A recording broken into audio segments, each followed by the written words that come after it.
ensayos tanto en Iñapari como en otras zonas de Madre de Dios. Este control no solamente se hace en Madre de Dios, sino se hace en todo el país para peces, crustáceos y moluscos. Y esta información, cuando encontramos que haya una contaminación, hacemos un proceso de comunicación de riesgo, tal como lo hemos hecho en varias localidades, provincias del Perú. Con esto les quiero decir que en el caso de Madre de Dios, actualmente está prohibido la extracción, comercialización y consumo de la mota punteada. Y vamos a proceder con un plan de acción de monitoreo para las otras especies que están en esa zona. Muchas gracias. El uso de la palabra era Diana García, la funcionaria que tiene que ver con el sector pesquero. Es el Organismo Nacional de Sanidad Pesquera, y en estos momentos va a ser el uso de la palabra el jefe del INDECI, Alfredo Burgueito. RPP Noticias, transmitiendo en directo desde Palacio de Gobierno. Asigna al Instituto Nacional de Defensa Civil el decreto supremo 034, el de coordinar y articular las acciones de respuesta y rehabilitación que deben realizar los sectores que están involucrados en este decreto supremo. Y no solamente eso, debemos también el articular las acciones que deben realizar el gobierno regional como también los gobiernos locales.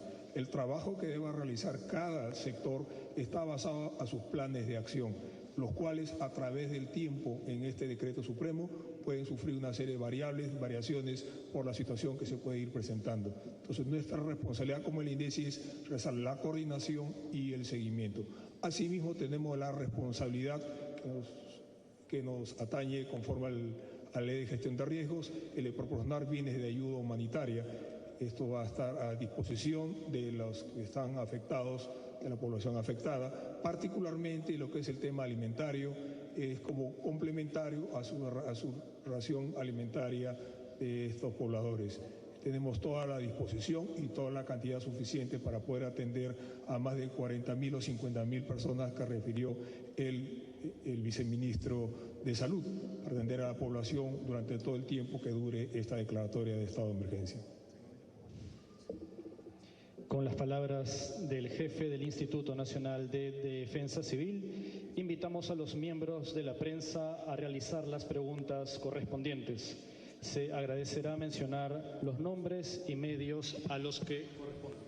Es RPP Noticias, transmitiendo en directo aquí desde Palacio de Gobierno la conferencia de prensa de diferentes ministerios que forman parte entonces de las acciones a través de la declaratoria de estado de emergencia en Madre de Dios. Muchas gracias por esa pregunta, creo que es fundamental. Desde el inicio de este gobierno en relación a un fenómeno como el de la minería ilegal, las acciones han sido progresivas, ordenadas y exitosas. Lo primero que obviamente debía hacerse era regular y establecer un marco regulatorio que permitiese distinguir al minero ilegal del minero informal, que permitiese establecer las restricciones para evitar el uso de maquinaria no deseada, como las dragas, las tracas, las carrancheras y todas aquellas que causan daño en los cuerpos de agua. Esas normas están vigentes, esas normas están operando, esas normas están funcionando. Lo segundo era esas normas ponerlas en práctica. Y la puesta en práctica de esas normas tenía que ver justamente, entre otras cosas, con el proceso de formalización. Proceso de formalización que tiene ya a 2.200 personas formalizadas y con miras a que de aquí a final de año hayan 6.000 personas formalizadas, lo que determina que el proceso funciona y el proceso está bien encaminado. Pero este proceso también tenía y tiene otros elementos a considerar. Por ejemplo, el control de insumos químicos. Hemos logrado reducir el consumo indebido de combustible en Madre de Dios, pero también el consumo indebido de mercurio y otras sustancias químicas que justamente causan estos problemas de contaminación. Hemos logrado incrementar el número de operadores con RUC a casi 40.000, ninguno de ellos tenía RUC. Hemos podido desarrollar un conjunto de acciones orientadas a controlar la comercialización de oro a través de las compras, 23.000 operaciones en un año, casi activos mineros a través de operadores subcontratados por ella. hemos podido decomisar oro ilegal que iba a ser exportado 1.2 toneladas, es decir, un conjunto de resultados concretos del proceso de formalización. Lo tercero que se deja es, en consecuencia, ahora esta medida, que ustedes, amigos y amigas de la prensa, se estarán preguntando ¿por qué ahora? Porque uno no puede entrar a un proceso de rehabilitación en problemas de salud, vida y bosque si primero lo que uno no hace es controlar la fuente. Y la fuente es uso de mercurio y la fuente es minería ilegal. Y en este gobierno hemos logrado reducir la tasa de deforestación por minería ilegal ya en 50%, se ha reducido significativamente el uso de mercurio el año 2015 en 60%, ya no se está importando mercurio y por lo tanto ahora ya podemos entrar en una campaña que intente revertir el problema de la contaminación. Y entonces lo que estamos dejando es un sistema que es por la gente de Madre de Dios, que está expuesta, como dijo el viceministro de Salud Pública, en 41% a la presencia de mercurio. Y en consecuencia enfermedades que, como yo mencioné, son neurológicas o de insuficiencia renal. Una última precisión en relación a su pregunta, y lo dijo el viceministro Minaya. El mercurio en su condición metálica, en su condición de sustancia, puede no tener efectos severos. Lo tiene cuando se convierte en metilmercurio y se convierte en mercurio orgánico. El metilmercurio o mercurio orgánico puede quedarse presente por 80 años.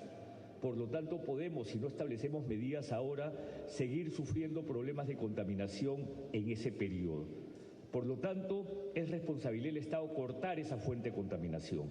Y lo hacemos como responsabilidad individual del Estado peruano y de este gobierno, y también mostrando mucha responsabilidad en el cumplimiento de la Convención de Minamata. La Convención de Minamata no es gratuita, parte de reconocer que el mercurio es dañino y que causa efectos en las personas que estamos tratando de controlar. Es RPP Noticias, una transmisión multiplataforma, radio, televisión y web, con las declaraciones del ministro del Ambiente, Manuel Pulgar Vidal, quien han anunciado además la declaratoria en estado de emergencia de 11 distritos de la región Madre de Dios. Ha indicado hace unos instantes en la reducción del 60% de mercurio en el país, la formalización además de 6.000 personas involucradas en la minería ilegal y sobre todo el control de los insumos químicos. Vamos a escuchar al titular del Ambiente en esta conferencia de prensa en Palacio de Gobierno. Correcto. Su pregunta tiene varias partes y voy a contestar todas ellas. Hay una gran confusión cuando se plantea la cifra, porque tengan en cuenta que cuando se ideó, diseñó y lanzó el programa de formalización, lo que se buscaba era asociatividad. Se lo voy a poner de otra manera. Es imposible que alguien desarrolle una actividad como la minería de manera individual. Por eso se está generando el problema. Por lo que el programa de formalización lo que buscaba era asociatividad. Es decir, que todos aquellos que hoy día realizan la actividad individual y son informales se asocien en empresas y estas empresas desarrollen la actividad con una autorización de inicio y o reinicio que le da el Ministerio de Energía y Minas porque ha cumplido los pasos previos. Bien, Jesús, parte entonces de la conferencia de prensa conjunta aquí en Palacio de Gobierno. Vamos a regresar más adelante con mayor información sobre los detalles de